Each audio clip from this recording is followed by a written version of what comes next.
And that means that a few tearful parents waving their child off for the very first time. But spare a thought for the couple in our next film, whose offspring is rather reluctant to fly the nest. At one time, cranes were a common sight over the skies of Britain. However, it's thought around 400 years ago they became extinct as a breeding bird here. But over the last few years, the Great Crane Project has been working towards re-establishing a population of these magnificent birds back in southwest England. And the OneShow has been following the story since the beginning. I've come to Slimbridge Wetland Centre to find out how it's all going.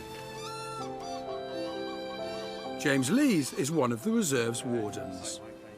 Now, I was here in 2011 in the early stages of the project. How's it gone since then? It's gone very well.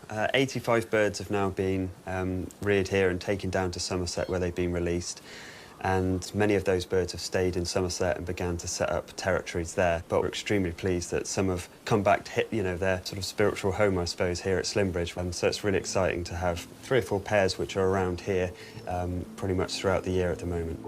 Last year, a Slimbridge pair did have 2 chicks. However, sadly, they were predated by a fox.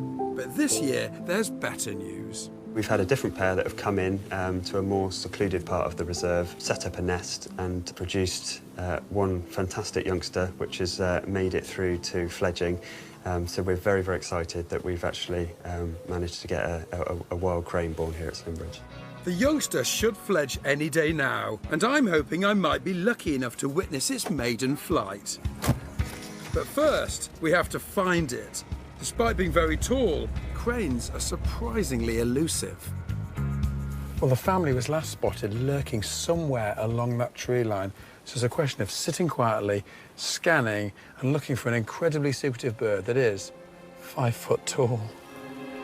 When searching for food, the cranes are constantly on the move, so James and the team have a tricky job keeping tabs on them. I got one, Mike. Oh, gorgeous. Is this one of the parents? That's one of the adults, yeah. Look, another one. Unfortunately, the chick is nowhere to be seen. It'll definitely be very close to where they are now. Often the chick can be ahead feeding, or if they've seen us coming, they'll call to the chick to sit down and hide. Oh, head down. Out they're going to go, I think. They're flown.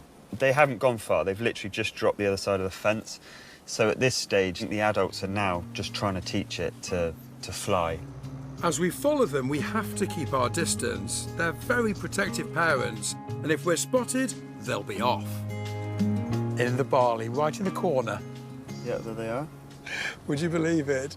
I can see heads poking up in the barley. 1 adult, 2 adults. Where's the youngster? There it is. See the little brown head popping up? Oh, it's right in the middle. Yeah. It's a beautiful view. We have a chick. And the great thing is it's being flanked by either parent, but you very rarely see all 3 heads poking up together. They estimate that the chick is now 90 days old. That strikes me as quite old. Shouldn't it be up in the air flying by now? Yeah, I mean, this is our first experience with a young crane, so, we looked it up in the literature and it says between 69 and 74 days it was flying, so we were up here on 69 looking, and every day since. James and his team believe that the chick could be slow to fledge due to feeling secure in its surroundings. And as the afternoon goes on, it becomes apparent that even day 90 isn't going to be the day it flies. I'm thrilled and gutted in equal measure. I'm thrilled that I've seen my first ever young British-born crane, but slightly gutted we haven't seen it flying. However, nearly a week later, on its 96th day since hatching, the chick finally takes to the air. Now it can fly, its chances of survival are so much higher. And for the Great Crane Project, it's a true conservation success story. Do you know, I've visited that project myself. Absolutely delighted to see that chick flying. But, Jimmy, you love our wildlife films on the OneShow. Well, that particularly, because the crane's very rare in this country, unless they're being bred like that. Yeah. They're part of the heron family, and if ever they came in here, they were blown in on a strong wind and thinking. So I think that is wonderful that they're going to breed them and rear them, because they're very elegant when they fly. Beautiful. They fly beautifully. There we are. Sorry, I just love things like that. Good for you. Oh, no, that's Jimmy. wonderful. I'm I right like with you. I'm birds right as with you. well. You like birds as well? Well, Des, Don't moving laugh, on. he does, but he's forgot what for. Right. Rein it in, Des. Now then, listen, thank you to everybody who've been sending us questions.